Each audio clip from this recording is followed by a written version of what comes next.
Learn more about the Cruz Family Legacy on this next episode of Digest This. Welcome to Digest This, the show that helps you revolutionize your digestive health. Here are your hosts, Dr. Liz Cruz and Tina Nunziato.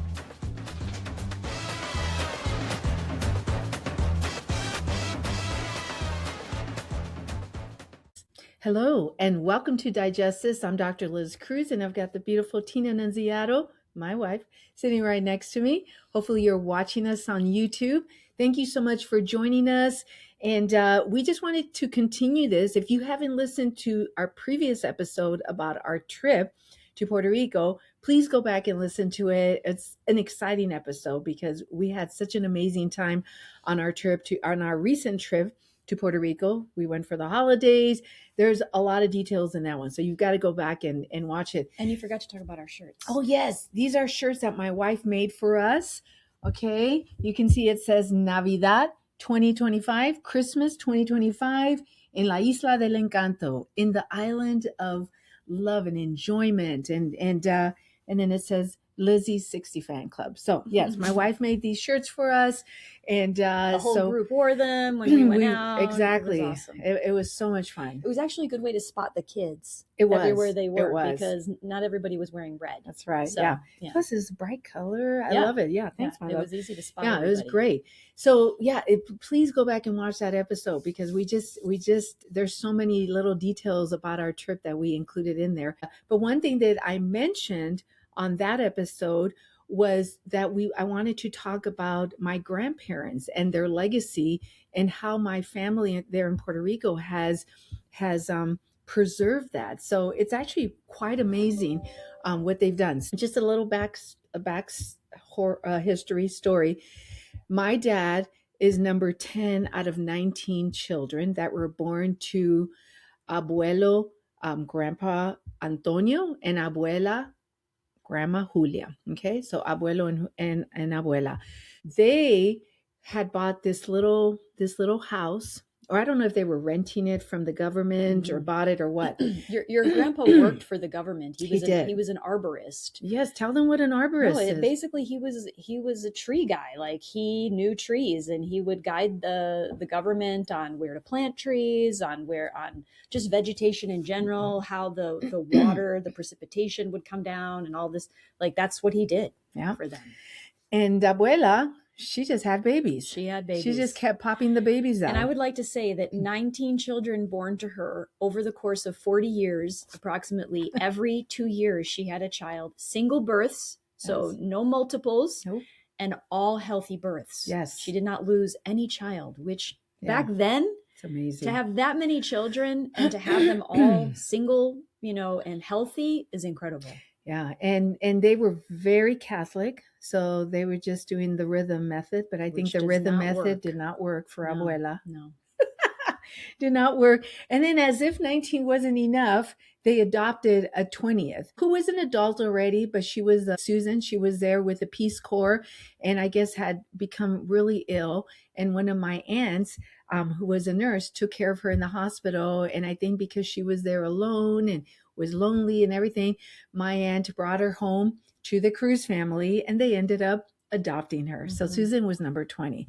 But anyway, so through the years, basically they continued, as the kids were growing up, some of them started, I don't know if they were buying them or how it happened, but there were houses that were on the street where grandpa and grandma were living. Abuelo and abuela. Built the houses. Maybe they built the houses. Yeah. Who knows? But one of the houses definitely belonged to my abuela's sister, Tia America. Aunt America was her name. Bright red hair and blue eyes. And I remember her. I remember her very well. So she had one of the little houses, but then all those houses along that street. And again, like Tina said, I don't know if they built them. I have to talk to my aunt and get some more history. Yeah, it seems like they were built later than the house. But that whole street ultimately belonged to the Cruzes. So grandma and grandpa had 19 children. Over time, some of those kids left. Some of them went to New York. Some went to California, like my dad. My dad, I think, was the only one that went to California.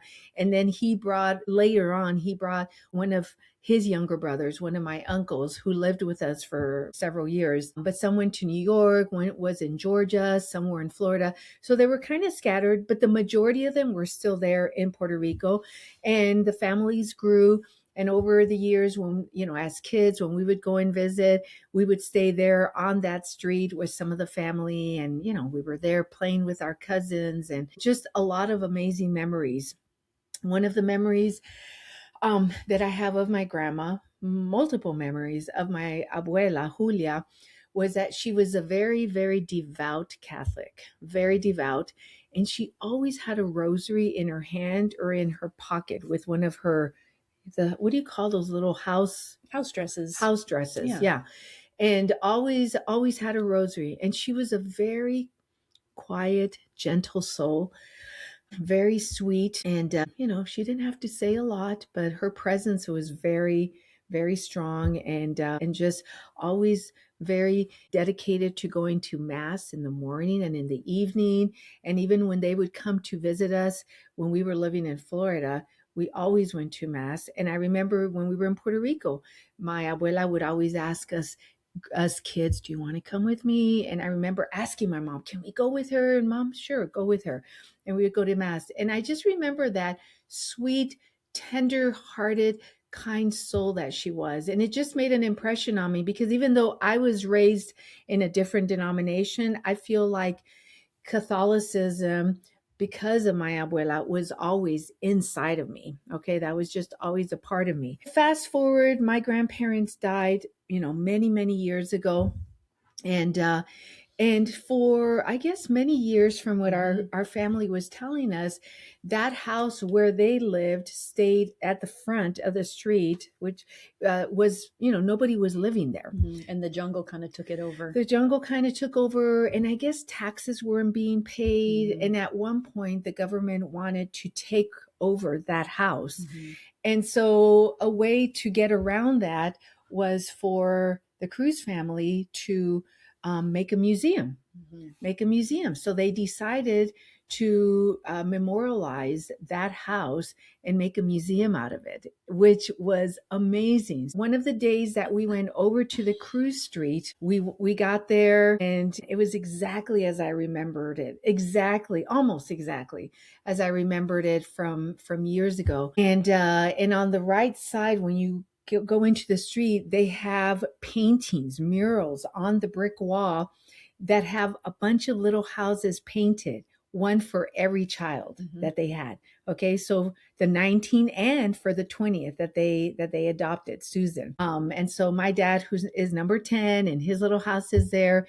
And so one of my cousins, who's an artist, he's the one that painted all that and did a lot of murals and on the house that they memorialized and made into a museum. And so when you go into this house, it's amazing, because all the things that are in there are what belonged to my abuelo and abuela. Yeah, apparently a lot of the family members had taken different things from the house, to have for themselves, and they all brought these things back to the house so that it could be there in the museum and everyone could enjoy them. So, I mean, everything from grandpa's shoes and all of his work, his tools, the washboard that they used to wash clothes, grandma's rosary, her Bibles. There was 2 Bibles there that you just didn't even want to touch them because you thought they were going to turn to dust. Her dresses, his instruments. Oh, yes. All their furniture was still there, which was amazing. The mosquito nets, okay, over the beds. Over the beds, the mosquito nets. And then they had painted murals of them sitting on the porch where they would sit, and it looked just like them sitting there. Yeah. And it was just so cool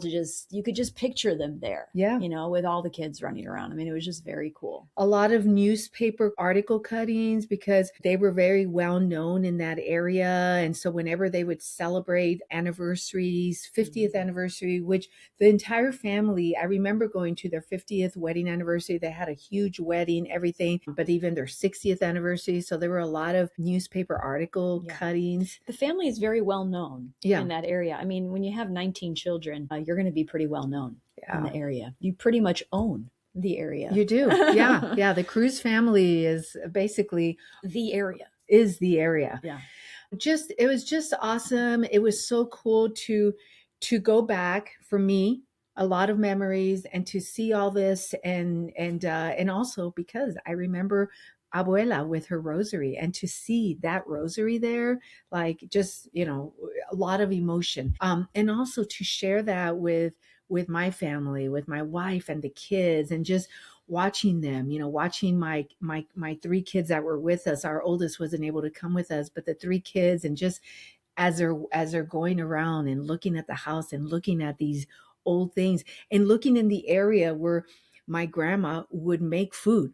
Oh yeah, her kitchen. The to make wood. food for 19 people. Yeah, like just, and these huge pots. I mean, yeah, it's incredible. Just incredible. So it's a beautiful thing. Yeah, and we got lucky when we went. They were actually preparing for the upcoming holidays. They were preparing for New Year's and Three Kings Day. So they were repainting the wall where all the houses were of all the kids.